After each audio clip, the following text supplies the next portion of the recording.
Assalamualaikum warahmatullahi wabarakatuh. Saya perwakilan dari kelompok 9. Saya sendiri Farhana Fatin dan teman-teman saya ada Rini dan Julian akan mempresentasikan hasil analisis kami tentang novel Perempuan Berkalung Sorban karya Abida El Halyeki. Judul analisis yang kami buat adalah agama beradikara atas laki-laki terhadap perempuan pada novel Perempuan Berkalung Sorban karya Abida El Halyeki. Baik teman-teman, saya akan menjelaskan tentang unsur intrinsik Perempuan Berkalung Sorban. Yang pertama ada tema. Tema dalam Perempuan Berkalung Sorban ini terbagi menjadi dua, yaitu tema mayor sama tema minor. Tema mayor dalam novel Perempuan Berkalung Sorban adalah perjuangan perempuan dalam mencari kebebasan. Sedangkan tema minornya adalah percintaan antara Anissa dan Hudori, kesengsaraan kehidupan Anissa bersama Samsudin, agama dan adat budaya. Nah, selanjutnya ada alur atau plot. Plot merupakan unsur fiksi yang penting, bahkan tidak sedikit orang yang menganggap sebagai yang terpenting di antara berbagai unsur fiksi yang lain. Jadi, alur itu penting dalam novel, yang kegunaannya adalah untuk melihat alur cerita dari awal sampai akhir dalam novel tersebut. Nah, dalam novel Perempuan Berkalung Sorban, alur yang pertama ada tahap penyituasian. Jadi, tahap ini berisi tentang pengenalan latar dan tokoh-tokoh dalam cerita. Tahap ini merupakan tahap pembuka dalam cerita, jadi awal cerita. Nah, dalam novel Perempuan Berkalung Sorban menceritakan tentang seorang gadis bernama Anissa Nuhayyah yang bertempat tinggal di pondok pesantren. Nah, teman-teman bisa baca pembuktiannya dalam makalah yang udah kami bikin, analisis maksudnya. Terus, Anissa adalah putri kiai yang memiliki pondok pesantren. Anissa menyukai atau ingin bisa membawa kuda, namun tidak diberi izin oleh sang ayah karena Anissa seorang perempuan. Karena di dalam pesantren itu perempuan tidak boleh memakai kuda, yang hanya boleh adalah laki-laki, yaitu kakak dari Anissa. Setelah Anissa lulus di bangku sanawiyah, Anissa dijodohkan oleh anak dari sahabat ayah, yaitu Samsudin. Anissa merasa menjadi lebih terluka karena baru saja ditinggalkan oleh Hudori yang pergi ke luar untuk melanjutkan S2-nya. Nah, pernikahan yang dijalani Nisa bersama Samsudin tidak pernah berbahagia. Setiap hari Nisa hanya mendapatkan hawa nafsu dari Samsudin tanpa ada dasar cinta dari Nisa dan Samsudin itu sendiri. Selanjutnya ada tahap pemunculan konflik. Tahap ini merupakan tahap awal pemunculan konflik yang muncul dalam novel.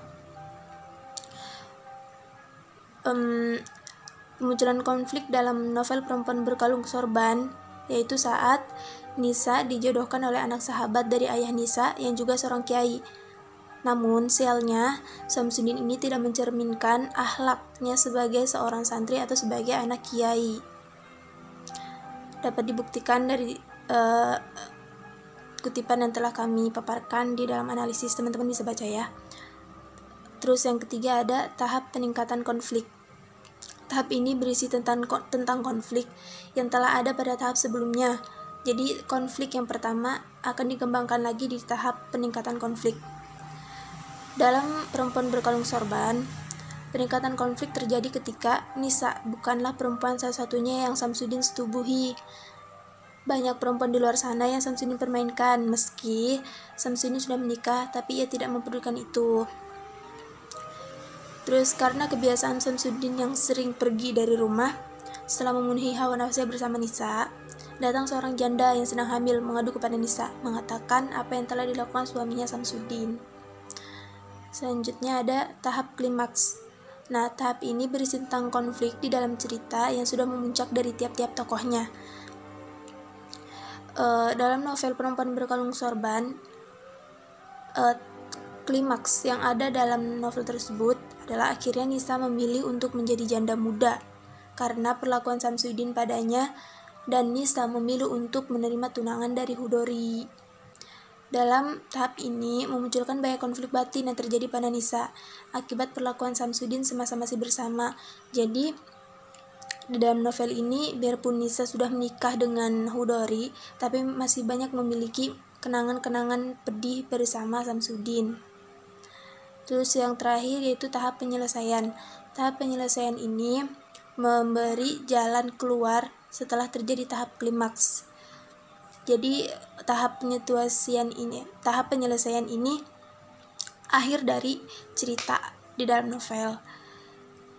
Nah, akhir cerita di dalam novel yaitu akhirnya Nisa hamil. Buah dari kesabaran mereka berdua dapat dibuktikan dalam dialog yang sudah kami cantumkan di dalam analisis.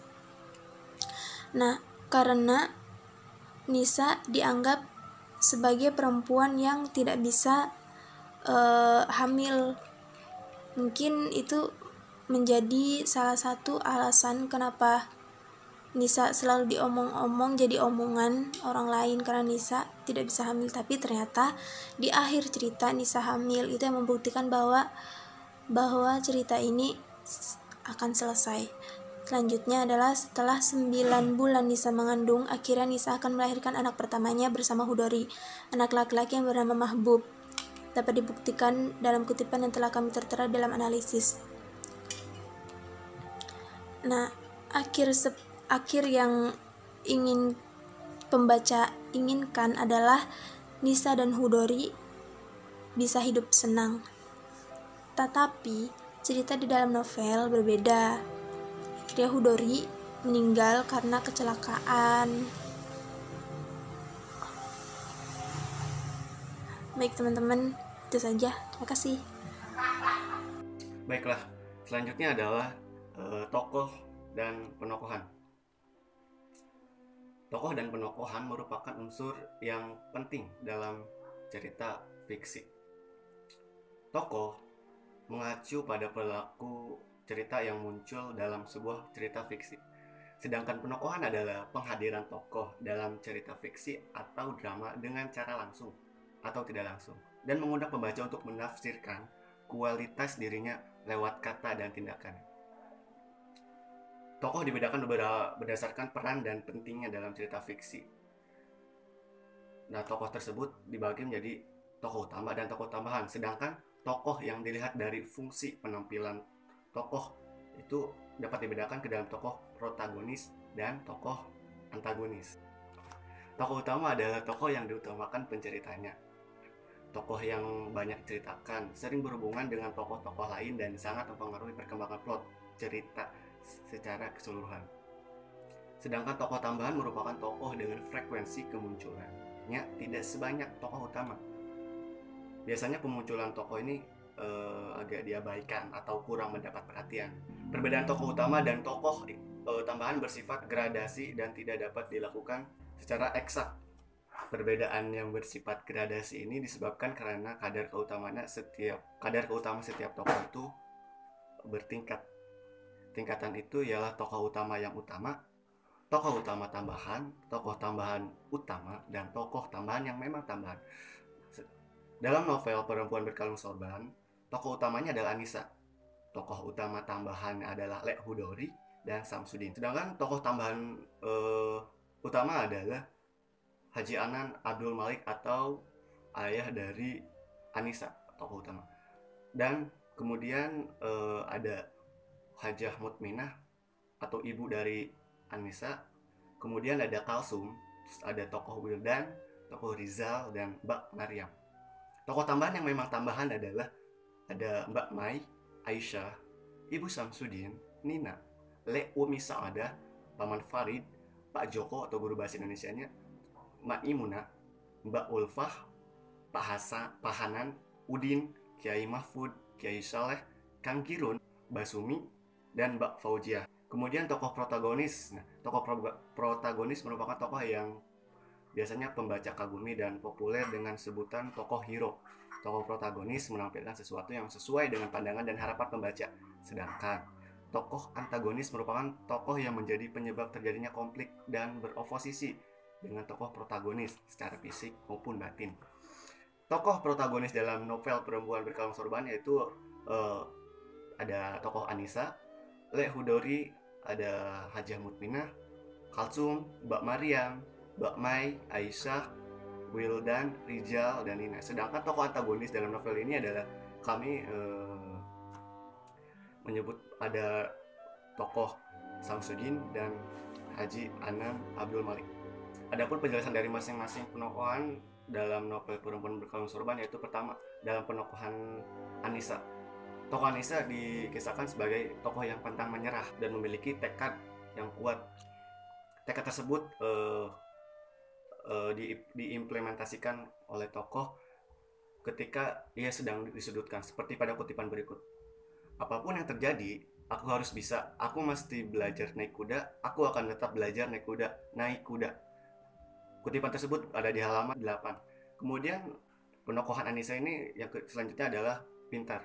Tokoh Anissa ini digambarkan secara dramatik sebagai orang yang sangat menyukai ilmu pengetahuan, seperti pada kutipan halaman 113, yaitu atas nama ilmu dan atas nama perubahan, aku bergegas masuk ke dalam kelas, kulahap semua yang diajarkan para guru dengan sepenuh hati dan kemampuan berpikirku.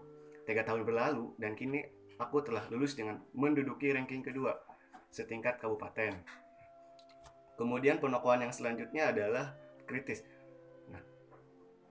Anissa dimunculkan sebagai tokoh dengan sosok yang kritis. Ini terbukti dengan rasa pengingintahuannya yang sangat tinggi terhadap peristiwa-peristiwa di sekelilingnya. Seperti pada kutipan berikut. Memangnya urusan laki-laki itu apa? Apa perempuan tak boleh mengetahuinya? Selanjutnya ada, apa ke kantor itu termasuk urusan laki-laki, Pak Guru? Pak Guru terkejut. Aku terkejut, demikian juga teman-temanku. Kutipan tersebut ada di halaman 10-11. Kemudian ada tokoh Lek Hudori dengan penokohan pertama, yaitu aktif. Seperti pada kutipan berikut, yaitu pada halaman 212. Lek Hudori sekarang mengajar di 2 kampus sekaligus. Ia juga aktif di sebuah lembaga kajian yang berhubungan dengan agama dan kebudayaan di kota ini. Penokohan yang selanjutnya yaitu bahwa tokoh Lek Hudori ini memiliki wawasan yang luas. Ini terbukti dari pemahamannya yang sangat banyak tentang puisi-puisi kuno, memahami nilai-nilai ajaran Islam secara luas dan mendalam. Ia juga mengenal sangat baik karya dari Mozart dan Beethoven. Selain itu, ia juga dapat melanjutkan pendidikannya di Mesir dan Berlin. Seperti pada kutipan berikut ini. Lek Hudori suka pada puisi, bahkan ia juga mengenal nama-nama penyair dunia yang terkenal. Nah, kutipan tersebut ada pada halaman 27. Kemudian penokohan dari tokoh Lek Hudori yang selanjutnya adalah Lek Hudori ini tokoh yang bijaksana. Nah, digambarkan Lek Hudori sebagai seorang yang bijaksana seperti pada kutipan berikut. Jika ada yang bilang aku sudah menikah, aku tidak mau melacak dari mana sumbernya. Silahkan Nisa melacaknya sendiri, sebab aku tidak suka melayani fitnah. Oke? Nah, kutipan tersebut ada di halaman 281. Kemudian ada tokoh Samsudin. Tokoh Samsudin digambarkan sebagai tokoh yang pemalas dan jorok. Seperti pada kutipan berikut. Samsudin bangun saat matahari terbit dan tanpa berkumur atau cuci muka dulu. Ia langsung menghirup kopi panas di meja, baru kemudian ia ke kamar mandi. Sekalipun dalam kondisi junub, ia hanya mandi biasa. Hanya kadang-kadang ia mandi junub atau kebetulan gatal karena banyak ketombe dan terpaksa ia menyampunya. Gitu. Kemudian pada tokoh Samsudin juga digambarkan sebagai tokoh yang suka memaksa kehendak. Ini terbukti ketika Samsudin memaksa untuk menggauli Anissa, padahal Anissa dalam keadaan haid atau tidak suci. Seperti pada kutipan berikut. Seusai gombal begitu, ia memaksakan lidahnya untuk dimasukkan ke mulutku, dan jika aku menolaknya, ia mengulanginya dengan beringas dan mengirim kembali air kotoran itu ke mulutnya. Seperti biasa, sembari menahan rasa mual dari perut, lambungku terasa kejang dan ingin muntah. Lalu kedua kaki juga kejang. Kutipan tersebut ada pada halaman 130. Kemudian tokoh Samsudin juga digambarkan sebagai pemarah. Seperti pada kutipan berikut, dasar perempuan gila, apa sesungguhnya yang kau inginkan dari Nisa? Nah, kutipan tersebut ada pada halaman 114. Kemudian tokoh Samsudin juga digambarkan sebagai tokoh yang kasar. Hal ini terbukti ketika memperlakukan istrinya eh, dengan cara yang kasar dan tanpa belas kasih. Ia selalu memukul, menendang, menjambak, eh, tanpa merasa bersalah sedikit pun atas apa yang telah ia lakukan, seperti pada kutipan berikut. Pada halaman 131. Ia menampar mukaku, bertubi-tubi hingga pipi dan mukaku lebam kebiru-biruan. Untuk kali pertama, ku cakar wajahnya dan ia membanting badanku ke lantai. Kemudian ada tokoh selanjutnya, yaitu tokoh Hajah Mutminah atau tokoh dari Ibu Anissa. Hajah Mutminah digambarkan sebagai pertama tokoh yang bijaksana. Seperti pada kutipan berikut. Sudah, sekarang mandi sana. Kau Rijal, kau juga Nisa. Suara ibu menyela sambil mendekati kami berdua, memberi keputusan yang adil. Nah, kutipan tersebut ada pada halaman 7. Kemudian tokoh ini juga digambarkan sebagai tokoh yang penyayang.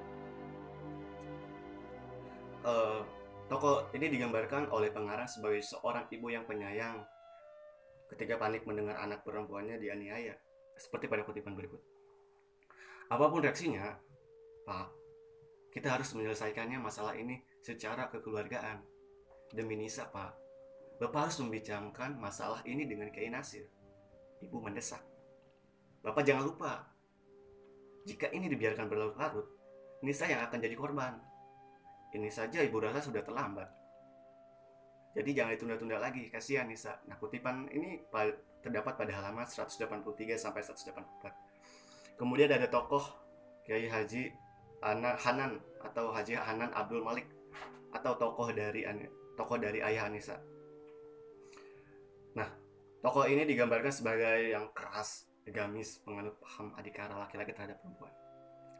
Nah, seperti pada kutipan berikut. Apa ibu belum mengatakan padamu kalau naik kuda hanya pantas dipelajari oleh kakakmu Rijal atau kakakmu Wildan? Kau tahu mengapa? Sebab kau ini perempuan, Nisa. Nggak pantas, anak perempuan kok naik kuda. Nah, kutipan ini ada di halaman 7. Nah, penokohan selanjutnya yang ditampilkan sebagai tokoh yang tegas dalam mengambil keputusan. Ini terlihat ketika Anissa melanggar peraturan yang dibuat ayahnya. Ia juga tidak segan-segan untuk menghukum Anissa walaupun Anissa merupakan putrinya, seperti pada kutipan berikut. Sekarang dengar, mulai hari ini kau tidak boleh keluar rumah selain sekolah dan ke pondok. Jika sekalian ketahuan membangkang, Bapak akan kunci kamu dalam kamar selama seminggu. Paham? Nah, kutipan tersebut ada pada halaman 34. Kemudian tokoh Haji Hanan digambarkan sebagai orang yang bijaksana. Terbukti ketika ia dihadapkan pada persoalan Anissa yang ingin bercerai dengan Samsudin karena kelakuan Samsudin yang selalu berbuat kasar terhadapnya. Seperti pada kutipan berikut, tentu saja Bu, masalahnya bukan aku mau atau tidak mau, tetapi aku sedang berpikir, kira-kira ini akan mengganggu persahabatan kami selanjutnya atau tidak. Kutipan tersebut ada pada halaman 184. Kemudian ada tokoh Kalsum yang ditokohkan sebagai tokoh yang materialistis. Salah satu alasan mengapa ia mau menikah dengan Samsudin adalah karena Samsudin memiliki warisan yang sangat banyak. Ini terbukti pada kutipan berikut. Kalsum tertarik pada rayuan Samsudin adalah karena mendengar warisan Samsudin berjumlah 5 hektar sawah dan 1 hektar kebun kelengkeng. Air liurnya menetes setiap kali ia menyebut sawah dan kebun kelengkeng itu. Nah, kutipan ini terdapat pada halaman 123. Kemudian ada tokoh Mbak Maryam yang ditokohkan sebagai tokoh yang tegas. Mbak Maryam digambarkan sebagai seseorang yang tegas, memiliki kepekaan dan juga memiliki jiwa pemimpin. Seperti pada kutipan berikut, itu benar, bukanlah penindasan dan diskriminasi terhadap perempuan itu dimulai sejak mereka lahir. Bahkan boleh jadi mereka belum lahir diperkirakan akan lahir. Kutipan tersebut ada pada halaman 235. Dan kutipan lainnya yaitu itulah yang terjadi bahkan di kalangan para suami yang mengerti agamaku. Berlaku tabiat seperti itu. Ini sangat menyedihkan. Nah, kemudian tokoh ini juga ditokohkan sebagai tokoh yang kritis. Mbak Maryam ditokohkan sebagai tokoh yang kritis seperti pada kutipan berikut. Selain itu, Mbak Maria memiliki kepekaan yang luar biasa dalam hal ketidakadilan. Mungkin hasil pergaulannya dengan suaminya yang pengacara. Dalam beberapa hal, terutama kritikannya yang tajam terhadap kasus-kasus suami yang menelantarkan istri, melecehkan istri, dan perlakuan kasar sampai membunuh. Kutipan tersebut pada halaman 229. Kemudian ada latar atau setting merupakan landasan tumpu atau merujuk pada pengertian tempat, hubungan waktu sejarah, dan lingkungan sosial tempat terjadinya peristiwa-peristiwa yang diceritakan. Nah, dalam latar terdapat ada latar tempat, ada latar waktu, dan juga latar sosial. Latar tempat pada novel ini adalah sebuah desa terpencil di lereng pegunungan, tepatnya pesantren di sekitar Jawa Timur dan kota Yogyakarta. Pada kutipan berikut, bunga-bunga liar mekar tanpa disiram, menawarkan keindahan alam di lereng pegunungan, tempat bermain kanakku yang tak pernah kelupakan. Adapun latar tempat utama dari novel ini yaitu di Jawa Timur. Terlihat dari bahasa yang digunakan pengarang pada novel ini. Misal, oh jadi rupanya kamu yang mempunyai inisiatif, bocah wedok. Kamu yang mengajarkan kakakmu jadi penyelam seperti ini. Kamu yang membujuk kakakmu mengembara. Nah, kutipan ini ada pada halaman 6. Pada kutipan tadi terdapat kata wedok yang artinya perempuan. Nah, wedok ini berasal dari atau dalam bahasa Jawa. Nah, biasanya ini tuh ada di Jawa Timur. Selain itu, selain kata wedok, terdapat juga kata bumblang, kecemplung, pencikalan, dan lain-lain.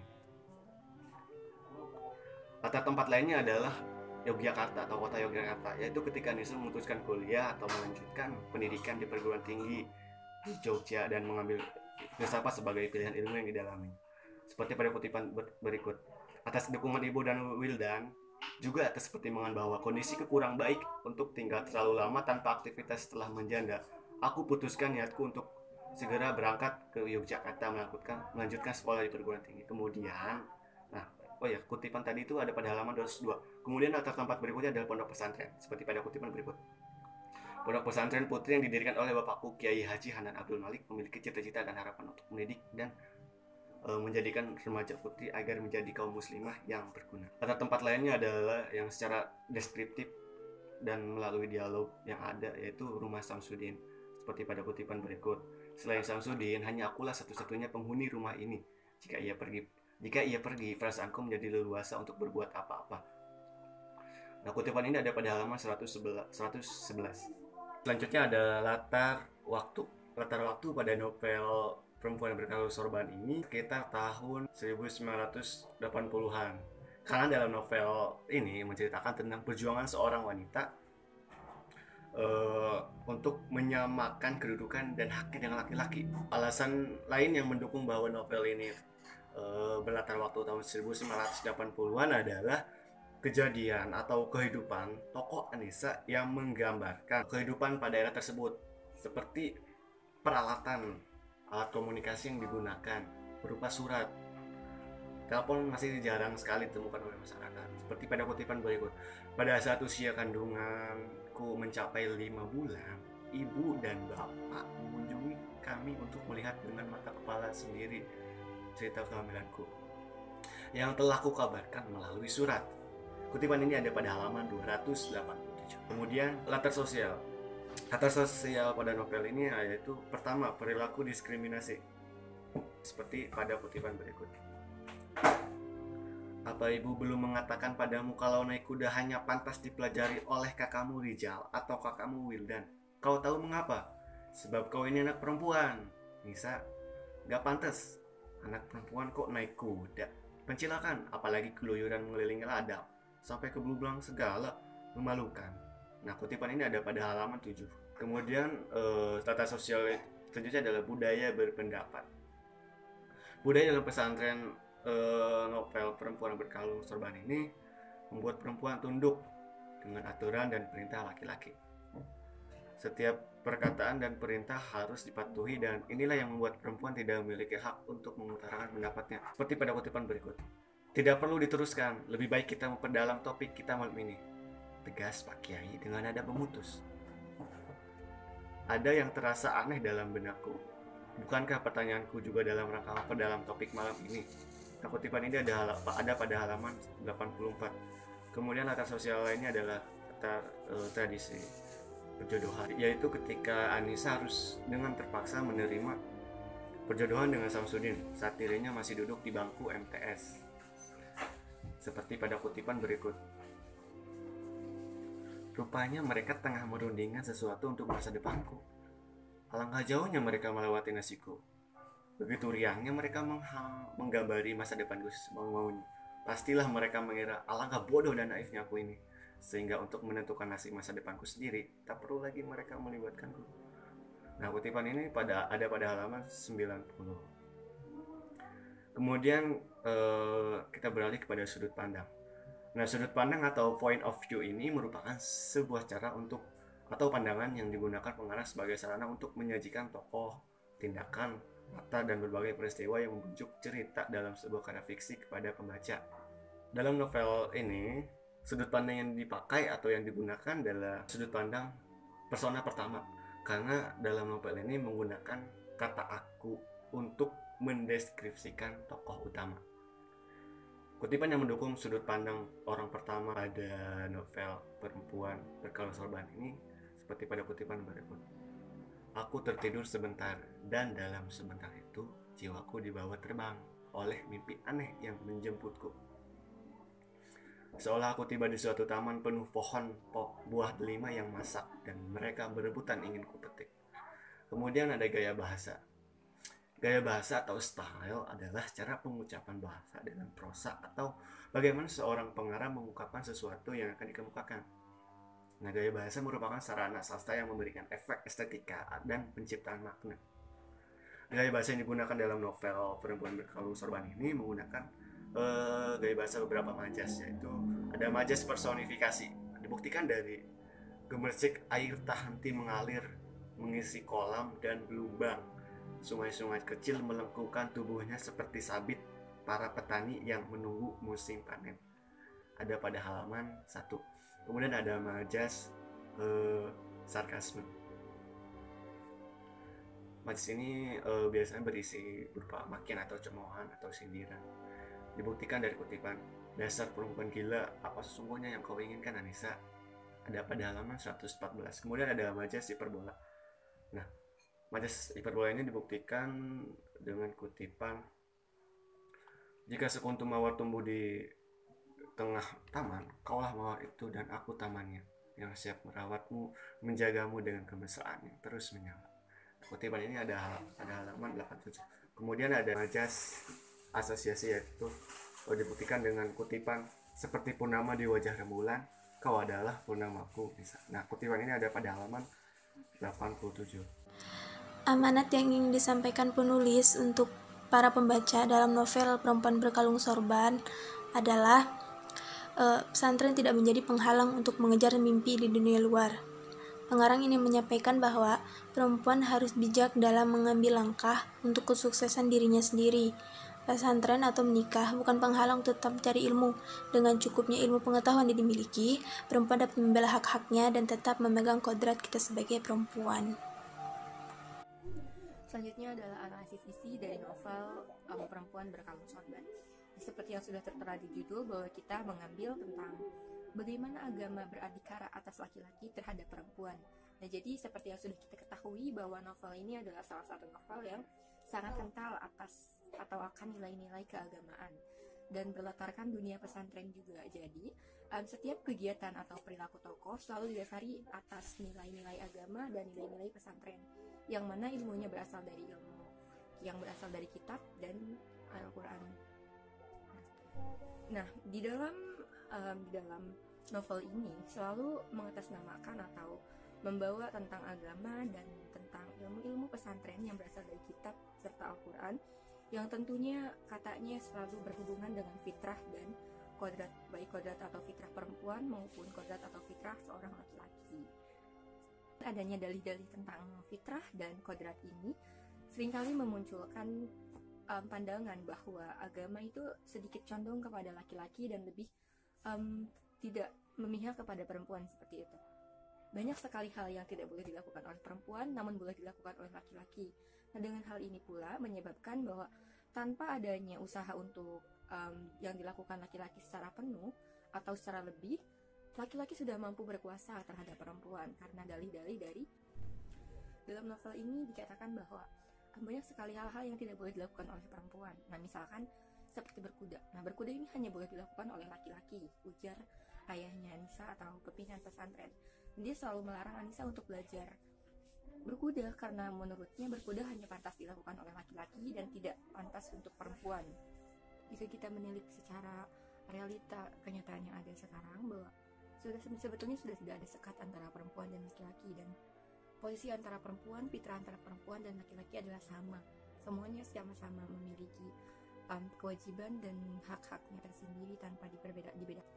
Dan dari sekat-sekat inilah yang menyebabkan perempuan-perempuan pesantren menutup terhadap dunia luar dan hanya berfokus pada tugas dia atau kewajiban dia untuk mengurusi urusan rumah tangga tanpa memikirkan tentang semua hak yang sebenarnya patut juga untuk mereka dapatkan di luar dari pendidikan pesantren. Demikian analisis kami dari sebuah novel karya Abida El Hakim yang berjudul Perempuan Berkalung Sorban. Terima kasih. Wassalamualaikum warahmatullahi wabarakatuh.